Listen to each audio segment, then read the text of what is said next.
sa'yo. Oh. Ayun. So may basehan ang pag-question sa budget. Oo naman. Sige, anong Hindi nga basehan? ako pumirma eh.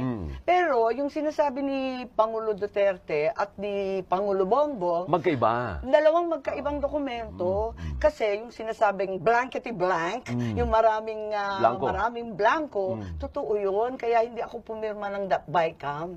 Kasi walang laman eh, nakakatakot. The amount of, open parenthesis, blanco, close parenthesis, ilang pahina yun. So hindi obra sa'yo na aayusin? Sabi ni Kimbo, aayusin ng mga technical experts daw. Aray ko! So hindi obra sa'yo yun? Hindi pwede yan. Alam niyo, yung pinakamalaki, pinakadakilang kapangyarihan ng budget at ay nasa Kongreso at Senado. Hawak yan ng hindi ng Pangulo. It's the power of the purse that belongs entirely to the legislature.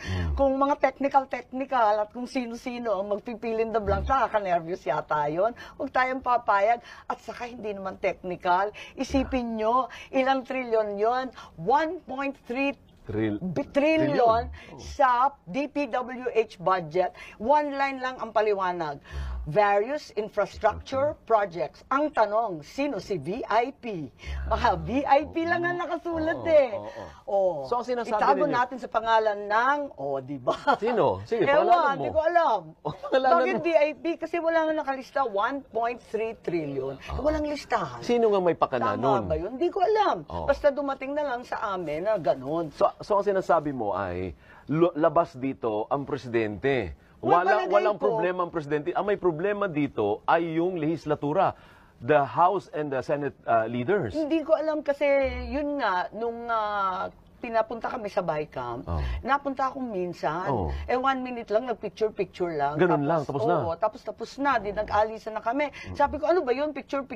Hindi, bibigay sa'yo. Di tanong na ako ng tanong kasi fina-follow up ko yung mga flood control. Di ba, yun kasagsagan yun ng 6 na bagyo. Inaasahan niya ng tao. Nasaan na? Naku, wala. Naku, talaga nervous ako. So, sabi ko, tiisan tayo. Hindi ko mapipirmahan yung mga blanco-blanco na yan. Ngayon, maski ang Pangulo na may problema, yung flagship projects niya, tinanggal.